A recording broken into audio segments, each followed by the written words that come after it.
There are moments in history so violent, so intimate, that even centuries later they refuse to die. It was winter in Moscow. The palace air was thick with incense and fear. Tsar Ivan IV, the man the world would call Ivan the Terrible, paced the corridors of his fortress, eyes wild, beard streaked with tears and sweat. His empire stretched farther than any ruler before him, but his soul had shrunk to a dark corner filled with ghosts. And that night, one more ghost was born. When the servants heard the scream, they hesitated, because no one, not even a priest, could tell the Tsar no. When they finally entered, they found his son, his heir, lying on the floor.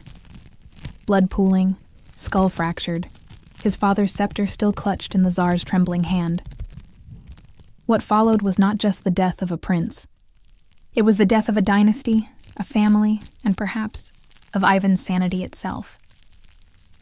Before we descend into the chambers of the Tsar's madness, into the love, the paranoia, the guilt that devoured Russia from within, take a moment to subscribe if you crave history that cuts deep. Because tonight, we enter the room where a father murdered his future. Before he was terrible, he was a boy. Ivan IV of Russia was born in the Kremlin in 1530, a child of empire, but an orphan of love.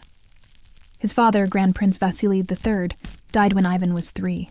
His mother, Elena Glinskaya, ruled as regent for 5 fragile years before she too collapsed, poisoned, many whispered, by the same nobles who had smiled at her table. By the age of 8, Ivan was alone in a palace of wolves. The boy's world was cold stone and whispered plots. Boyars, the noble families who circled the throne like vultures, controlled his meals, his tutors, even the clothes he wore. They bowed to him in daylight and mocked him after dusk. He learned to read their deceit the way other children learned prayer. Once, legend says, the child Tsar watched as a boyar kicked his favorite dog to death. Ivan said nothing. He simply stared, long enough that the man began to tremble. Years later, when Ivan became ruler, he found that same noble and had him stripped, beaten, and executed. "I remember," he said softly before the blow fell. Memory was Ivan's first weapon. Fear became the second. At 17, he was crowned the first Tsar of all Russia. Not a prince, but a Caesar, chosen by God himself. He wore the title like armor, convincing himself that cruelty was holiness in another form. He married Anastasia Romanovna, a gentle and intelligent woman who softened him, who could still reach the child that the Kremlin had tried to bury. For a time there was peace. He built churches, opened trade, and dreamed of transforming Russia from a patchwork of fiefs into an empire. But peace does not survive long in the hands of men who have learned to love suspicion. When Anastasia died suddenly in 1560, Ivan's faith broke like glass. Her body, pale and still, became the mirror of every betrayal he had ever suffered. He blamed the boyars, the court, the doctors, anyone who had ever smiled in his presence. Some claimed he even had her body exhumed years later to search for traces of poison. From that day, the Tsar's mercy died with her. He withdrew from Moscow for months, retreating into isolation with his most loyal guards. When he returned, it was with a decree that terrified even those accustomed to terror: the creation of the Oprichnina. The Oprichniki, his personal order of enforcers, dressed in black, rode black horses, and carried dogs' heads on their saddles to symbolize their master's hunt for traitors. They swept across Russia with iron and fire, burning villages, torturing nobles, and purging anyone the Tsar dreamed might conspire against him. Their master prayed before icons in the morning and signed death warrants by noon. To his followers, Ivan was God's chosen scourge, cleansing the realm of corruption. To his victims, he was a nightmare in daylight, a ruler whose moods determined the fate of thousands. His subjects called him Grozny, the formidable, a word that foreign tongues softened into the terrible. Yet inside the man who commanded armies lived the boy who had been powerless. His paranoia was not mere madness. It was the instinct of a child who had survived betrayal too early. He saw treachery in kindness, deceit in faith. He believed love was a trap designed to make him weak, and weakness, in Ivan's world, was death. The church at first tried to restrain him. The metropolitans warned him that God's patience was not infinite, that tyranny was sin. But Ivan quoted scripture back at them, twisting prophecy into justification. The Lord smites his enemies, he would say. So too must his czar. By the late 1570s, Ivan's Russia was a kingdom trembling under one man's mood. Famine stalked the countryside, cities burned, and executions filled the squares. Yet within the Kremlin, amid the echo of footsteps on marble, the Tsar still walked alone, haunted by visions of Anastasia's face, by the echo of his mother's poisoned breath. And in that solitude he began to look at his sons not as heirs, but as threats. He had three. The youngest, Dmitri, was still a child, the middle, Fyodor, gentle but frail, and the eldest, Ivan Ivanovich, bore his father's name, his fire, and his courage. To the court, the Tsarevich was a beacon of hope, the future Russia needed, educated, disciplined, and devout. To his father, he was everything a young Ivan had once been, and everything he could no longer bear to remember. In the Tsar's private chapel, beneath gold icons and flickering oil lamps, he would kneel in prayer for hours, whispering forgiveness for sins he had not yet committed. But one day, the prayer would come too late, and the hand that had built an empire would shatter its own bloodline. In portraits painted before the tragedy, the Tsarevich Ivan Ivanovich stands beside his father, his face solemn but calm, eyes steady, posture noble. He was 23 then, and already more kingly than the man who ruled. He had his father's intensity, but not his cruelty. His gaze carried purpose, not paranoia. The court adored him. The people whispered his name with hope. He visited churches without ceremony, listened to peasants' grievances, and even challenged his father's harshest decrees. In a country suffocating under suspicion, he was a breath of decency, and that decency made him dangerous. For Tsar Ivan IV, love was always sharpened by fear.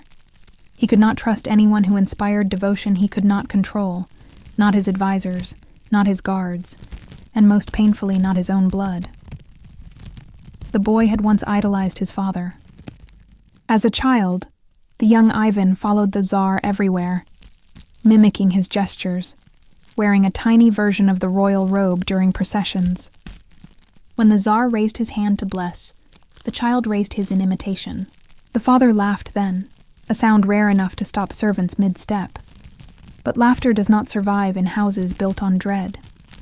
As the boy grew, he learned that love in the Kremlin was conditional, and that his father's favor could turn to fury in the space of a breath. He learned to kneel quickly, to answer softly, to never speak first. The Tsar trained him not as an heir, but as an acolyte to fear. Still, the Tsarevich remained devout, fiercely so. He studied scripture, philosophy, and law. He dreamed of a Russia led by justice instead of terror. A ruler must be loved, he once said to his tutor. Fear fades. The tutor, terrified that the walls had ears, shushed him immediately. By his early 20s, the prince was already helping govern. When his father's temper turned violent, the boy would intervene, speaking calmly, even placing his hand on the Tsar's arm. Only the son dared such a thing. For a time, that courage disarmed Ivan IV, reminding him of what he had once been before the crown devoured him. But love that disarms can also humiliate. As the years passed, the Tsar's body grew frail, his mind more erratic. The Oprichnina had turned on itself. Executions no longer frightened the boyars. They simply thinned them. Famine followed war, and war followed famine. Russia groaned beneath the weight of one man's rage, and through it all, the Tsarevich endured, patient, loyal, but restless. His marriage, arranged for alliance, had brought him a kind wife named Yelena, barely 18. The Tsar approved at first, but his approval was fickle, shifting like the smoke from his incense. He distrusted youth, beauty, laughter, anything that reminded him the world could still create joy. He began to resent the young couple's tenderness. To him, affection was weakness, happiness, a provocation. In the autumn of 1581, Moscow held its breath. The Tsar's paranoia had deepened. He saw traitors in his own council, spies in his own priests. He accused his generals of conspiring with Poland. Even his confessor feared him, and still, his son stood by him, not out of fear, but duty. "You are the hand of Russia," the Tsarevich told him once, "but even a hand must rest, or it trembles." The Tsar's eyes narrowed. "The hand of God does not tremble," he replied. Father and son, two rulers, two Russias, bound by blood and faith, destined to destroy one another. Their quarrels grew more frequent, sharper. Historians would later record that the Tsar began testing his son, sending him to govern distant cities, then summoning him back suddenly, accusing him of disloyalty for obeying the order too well. Each reunion was colder, each argument nearer to violence. Yet for all his fury, the Tsar still loved his son in his own broken way. He called him my strength and my reflection. But a reflection that stands too tall becomes a rival. The final thread snapped over something trivial, a domestic dispute, a moment that should have been forgettable. But in palaces ruled by fear, even love can become fatal. The Tsarevich's wife was pregnant, and the Tsar, old, exhausted, and half-mad, walked in unannounced during one of their private conversations. What he saw, historians disagree on. Some say he saw the Tsarevich scolding her for wearing immodest clothing. Others say he saw her resting in a gown too thin for his liking. What mattered was how Ivan the Terrible interpreted it, as disrespect, shame. He roared, striking her in the abdomen. The young woman fell screaming. Within days, she miscarried. When his son found out, he stormed into the chamber, eyes burning, unafraid for the first time in his life. "You have killed your own grandchild," he shouted. "You bring death wherever you walk." The words cut deeper than any sword. The Tsar's face twisted, not with regret, but with humiliation. In that instant, the years of fear and love, of control and defiance collided. "Traitor," the Tsar spat. "You would defy your father, your Tsar?" And in his trembling hand, the scepter began to rise. The court would never forget what followed. It was November 1581, a Moscow winter, cruel and unending. The Kremlin's courtyards lay buried under snow, the air sharp as broken glass. Inside the Tsar's private chambers, the fire burned too hot. Sweat glistened on the faces of servants who did not dare move, who pretended not to hear the rising argument echoing through the stone halls. The Tsar and his son were at war. "You have no right," the Tsarevich shouted, his voice cracking not from fear but from fury. "You have killed my wife's child, your own blood." Ivan IV stood across the room, his robes heavy with gold, his face red with rage. His beard, once black as night, was streaked with gray. His eyes, small and piercing, glowed like embers. The same eyes that had watched executions without blinking, the same eyes that had seen kingdoms burn. "I am Russia," he thundered, "and Russia's blood belongs to me." His son took a step forward. "No, father, you are its wound." The words hung in the air like a sentence passed by God himself. No one had ever spoken to the Tsar that way. Not a priest, not a general, not even his wife in the years she was alive. The Tsar froze. Then his hand moved. It began as a tremor. A flash of that old, paranoid instinct, the one that told him every kindness hid a blade. The scepter in his hand, a long staff capped with a golden orb, glinted in the firelight. His grip tightened. Historians still argue about what he meant to do. Whether it was to strike, to silence, to frighten, whether he raised the scepter out of rage or reflex. But the result was the same. With a sound like thunder, the Tsar brought it down. The blow landed across his son's temple. A sickening crack, a burst of red, and then silence. The Tsarevich fell without a word, his body collapsing against the marble floor. His blood spread across the tiles like spilled ink. For a moment, even the fire seemed to stop flickering. The Tsar stood frozen, his hand still gripping the weapon, his breath shallow. His lips parted, but no sound came out. He looked down, not at his son, but at his own hand, as if it belonged to someone else. Then the horror came. "My son," he whispered. Then louder, "My son." He dropped the scepter. It clattered against the tiles, the sound echoing like a tolling bell. The Tsar stumbled forward, falling to his knees beside the body. He lifted his son's head, the blood soaking into his robes, onto his hands, his beard. The young man's eyes fluttered. "Father," he breathed. His voice was thin, wet, full of pain. "Forgive me." Those were his last words. The Tsar let out a cry that tore through the palace, a sound no one had ever heard from him before. It was not the roar of anger that had shaken Moscow's walls, but something smaller, something human. He pressed his forehead to the wound, sobbing, rocking the body like a child. No, not you, he muttered. "Lord, why have you done this? Take me instead!" But there was no answer. Servants and guards hovered at the door, afraid to enter, afraid to flee. Finally, one dared step forward. He knelt beside the Tsar, trembling, whispering, "Your Majesty, we must fetch the physicians." Ivan did not look up. "He is my heir," he murmured. "He was the only one who loved me." The physician came, the same man who had treated the Tsar's wife years ago. He examined the wound, but there was nothing to be done. The skull was fractured, the pulse faint and fading.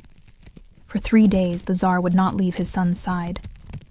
He refused food, refused sleep. The church brought icons, relics, incense.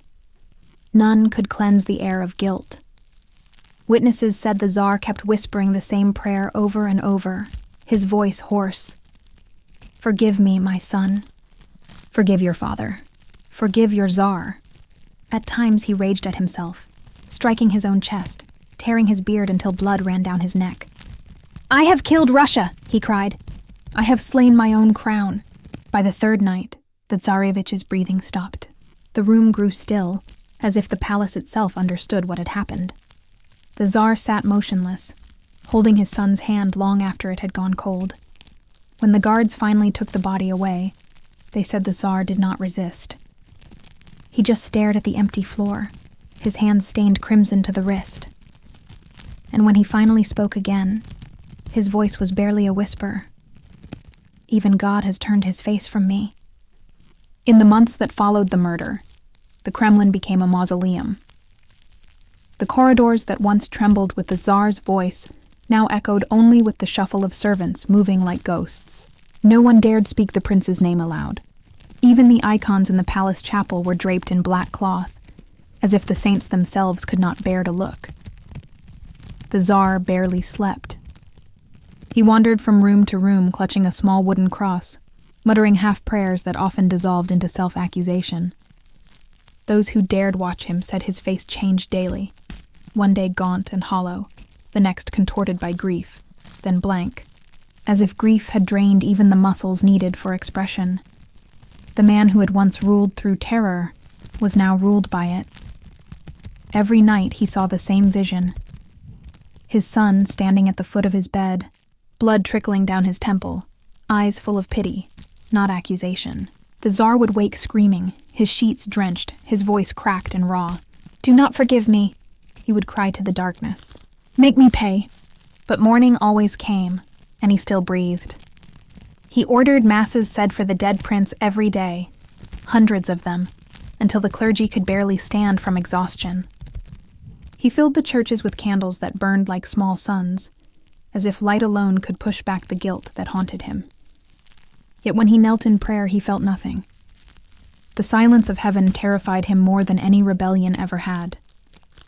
Sometimes, he tried to atone the only way he knew, through cruelty. He executed the guards who had witnessed the quarrel. He purged ministers who had dared look at the dying heir. He lashed out at the world that had watched him fall and not stopped him. But the punishments brought no peace. The more blood he spilled, the louder the silence grew. Those who served him said the Tsar's grief became ritual. He would visit his son's tomb every week, crawling the final steps on his knees until the stone split the skin. He spoke to the grave as if to a living man, telling him about state affairs, about the weather, about his dreams. Once, during a storm, he was seen kneeling in the open rain, his robes soaked and heavy, whispering into the earth, "You were supposed to be the light of Russia. Now I am only its shadow." The people whispered that he had gone mad. But if madness is a punishment, it was one he accepted willingly. He had spent his life fearing betrayal. and now he was betrayed by his own heart, forced to love what he had destroyed. The empire reflected its master's grief. The wars he had begun in Livonia dragged on pointlessly. Famine swept through the countryside. The once mighty Oprichnina disbanded, leaving behind nothing but fear and ashes. In the palaces, the nobility walked as if under a spell, careful not to remind the Tsar of the name he could not bear to hear. And yet, despite his remorse, Ivan could not stop ruling. Power had become his prayer, cruelty his only form of penance. He made new decrees, executed old rivals, and demanded that the painters of icons depict him not as a saint, but as a penitent king weeping before Christ. One such painting, now lost, was said to show the Tsar kneeling before the crucifix, his tears forming small crimson drops that fell upon the floor. They called it the Tsar who wept blood. Whether it was real or legend, it captured the truth of the man he had become. His body aged quickly, his beard whitening, his back stooping under the invisible weight of his sin. He no longer trusted his surviving son, Fyodor, whom he called my fragile ghost. The throne that had once seemed eternal now felt like a tomb waiting for him to lie down in it. Toward the end, he tried to write letters of repentance to monasteries across Russia, begging them to pray for his soul. He built churches, donated gold, and even attempted to abdicate, but the boyars refused, fearing chaos without him. He was both prisoner and warden of his own hell. One of his courtiers later wrote, "The Tsar spoke to no one but God, and God never answered him. He walked among us like a man already dead."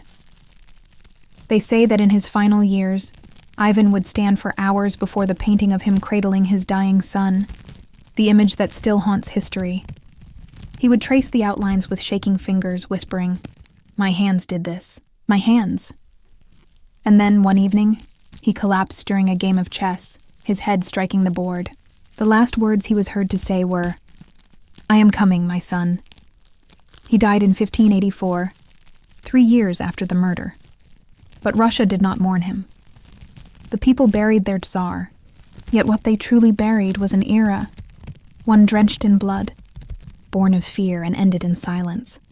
The terrible was gone, but his shadow still ruled. When Ivan IV was laid to rest, Moscow's bells tolled not in triumph, but confusion. The Tsar who had called himself the Hand of God was gone, leaving behind a kingdom without balance, and a dynasty without a future. His son Fyodor, gentle and pious but sickly, ascended the throne like a man climbing an altar rather than a seat of power. He ruled softly, praying more than he governed, as if the crown itself burned his skin. Without the strength of the father or the fire of the murdered heir, the empire began to unravel. The boyars returned to their old games, whispering, scheming, dividing territories among themselves. The once mighty army, built through blood and terror, splintered into factions. Russia's borders, which Ivan had stretched with ruthless ambition, began to contract like a wounded animal.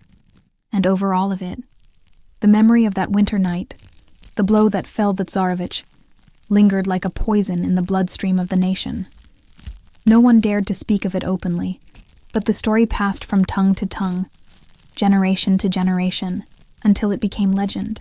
The Tsar who killed his son, the father who destroyed his future. The churches called it divine punishment. The peasants called it madness. Historians called it inevitability. The final act in a life ruled by fear. But among the common people, the story was told differently. They said that sometimes when the Kremlin bells rang at midnight, 2 shadows could be seen walking the ramparts. One tall, stooped, crowned in sorrow. The other young and bright, leading his father by the hand toward the light. It was the story Russia needed, a vision of forgiveness, even for its monsters. For decades after Ivan's death, the land bled. Famines swept the countryside. Wars erupted. Pretenders to the throne appeared. Men claiming to be the dead Tsarevich returned from exile, carrying the promise of restoration. The people, starving and desperate, wanted to believe, but hope, once betrayed, rarely survives rebirth. The chaos became known as the Time of Troubles, a name that could have been carved on Ivan's tombstone. It would take another dynasty, the Romanovs, to pull Russia back from the brink. Ironically, it was through the family of Anastasia, Ivan's long-dead wife, the only woman who had ever softened his cruelty. Her blood, not his, would save the empire. Centuries passed.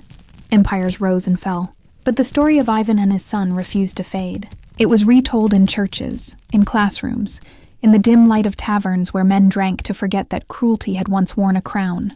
Pain becomes legend only when it serves as a mirror, and the mirror endured. In 1885, more than 300 years after the tragedy, a Russian painter named Ilya Repin stood before a blank canvas. He had read the chronicles, studied the letters, and stared for days at the Kremlin walls where the deed had been done. When his brush finally moved, it did not paint power. It painted regret. The finished work would become one of the most haunting images in all of art. Ivan the Terrible and his son Ivan on November 16th, 1581. In it, the father's face is white with horror, his eyes wide and red, glistening with tears that look almost like blood. His trembling hands cradle the limp body of his son, pressing the wound as if to hold life itself inside. The son's expression is serene, forgiving, already beyond pain. Between them lies the scepter, the symbol of power that had turned to murder. When the painting was unveiled, the public gasped. Some wept, others demanded it be banned.